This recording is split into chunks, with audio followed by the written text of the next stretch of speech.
All right, Brian. Today we're doing a dynasty price check on Mr. Marquise Brown, the new Kansas City Chief. So I have a trade here for you, a 12-team Superflex PPR half-point tight end premium, start 10, Marquise Brown, or the 202 and a 2025 seconds, so 2 second-round picks. What are you doing here? I think it's a pretty easy one for me. Just take the 2 seconds. I don't really see his value going much higher than that. I'm pretty sure his deal is only a 1-year deal, right?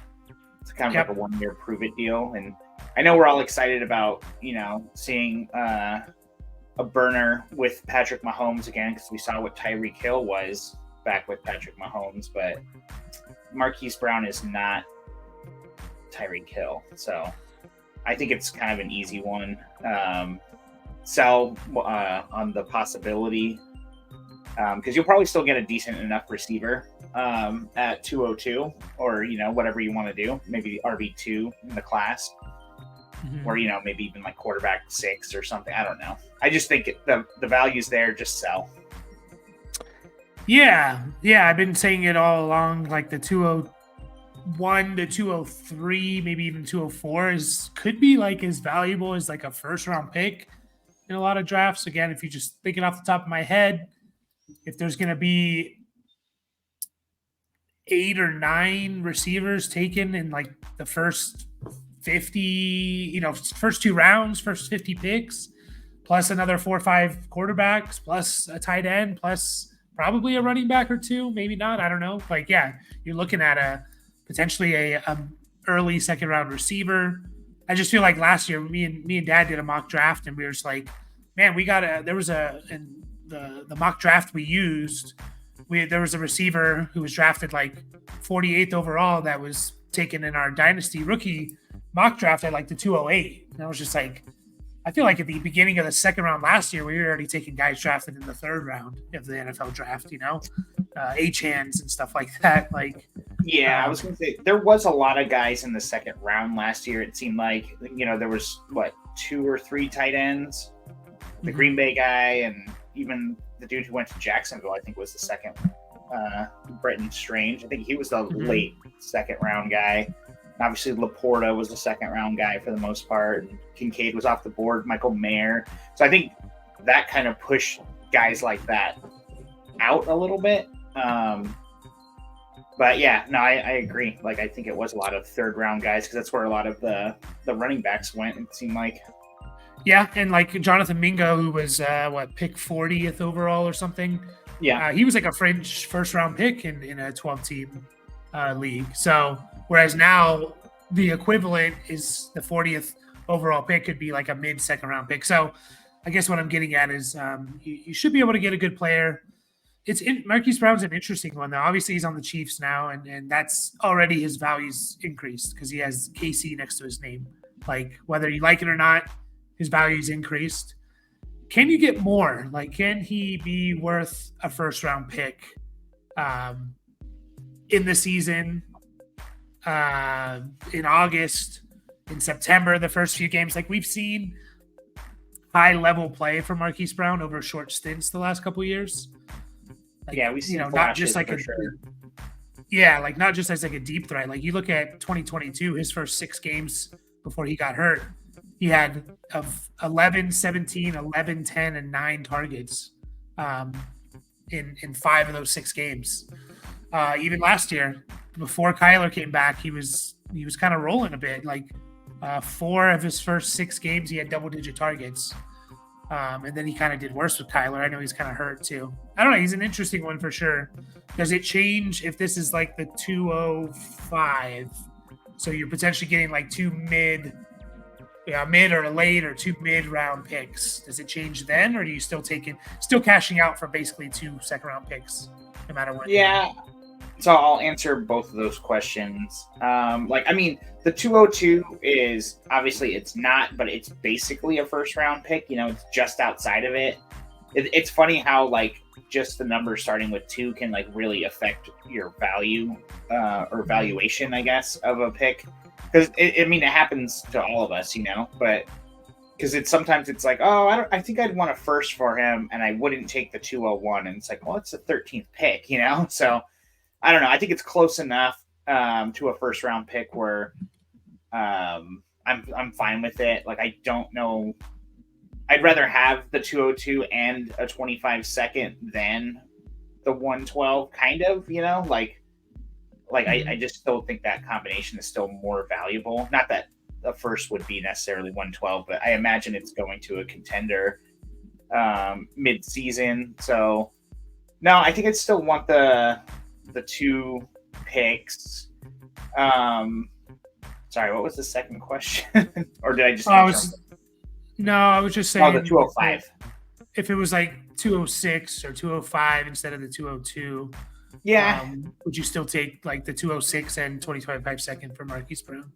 I mean, I would be a little bit more looking at the team a little bit more closely that I'm getting the pick from to try and size them up as far as what that 25 is going to be. But if we're just assuming it's 2 mid-round picks, like let's just say the 205 this year and next year, I think I'm okay with that, because I think that you can probably use that other second for some sort of like trade upgrade or something like that. I don't know. It's always nice to have draft capital out for the next year, even. So yeah, you get a running back to supplement your team.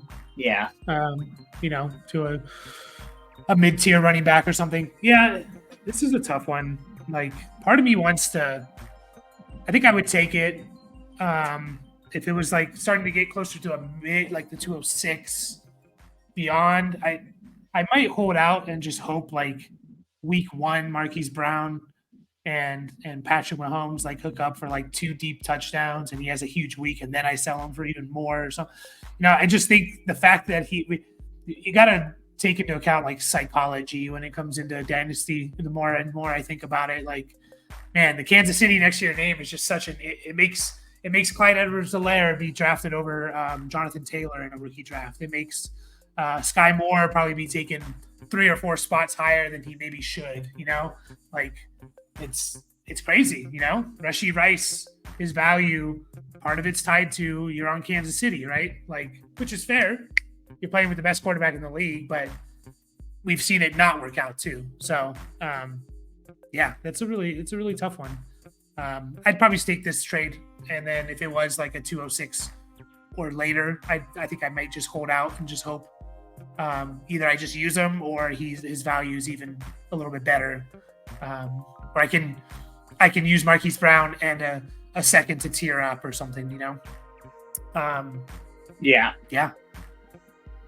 Do you think it hurts? A little off topic. Do you think it hurts Rashee Rice at all? It's kind of been a fear of mine with Rashee Rice. Is like, what do they do? Do they bring in other receivers? Do you think it affects him at all? Do you think it's kind of a nice compliment to Rashee Rice? Yeah, I mean, I think adding any receiver to a receiver room will affect the other guy, but I don't know if it's necessarily gonna I don't know if it's necessarily something I'd be worried about. Like, depending on. It just depends on like how you're valuing Rice. Was he like a low end number 1 receiver for you because of what he did, or was he kind of like a wide receiver? Let's call it like 15-ish. Like still high end number 2. I don't know. Like, I think that like he's shown he knows he can play with Mahomes and Andy Reid trust him. And I really don't think it like affects him too much. Like, I don't think he's going to all of a sudden suck. I think he'll still be kind of like a mid-round or mid-tier wide receiver 2 with potential upside. Yeah, I agree. I think it's a good compliment. Like, I'm not worried about Rashee Rice as of now. If they draft someone at 32 overall, I'm going to worry about all of them a little bit. So, just last thought here. March 15th, Marquise Brown, wide receiver 48. He's now wide receiver 34. I think 32 now. 34. So he's jumped up 16 spots in the last 30 days, but in the last 3 days, he's jumped up, 14 spots? It's kind of the Kansas City effect, right? Like, yeah. Or at least to a good team effect. So, yeah. And that kind of shows you. I think this is a kind of a good example of if you really believe in the player, like try and get them before they go anywhere else. Like even if Marquise Brown had stayed in Arizona, like that wouldn't have been the worst thing for him. Like we've seen him be good with Kyler, so I feel like you should have already bought Marquise Brown if you believed in him, kind of a thing, and then yeah, it just kind of shows you got to go with your gut when it comes to that stuff. Yeah, anticipate the move, kind of. So nice. We'll finish up there. He's definitely an interesting one. I think I saw in Dynasty Daddy like the second most traded player. We're gonna talk about the most traded player recently, and that is Mr. Justin Fields. So we will catch you guys in that video.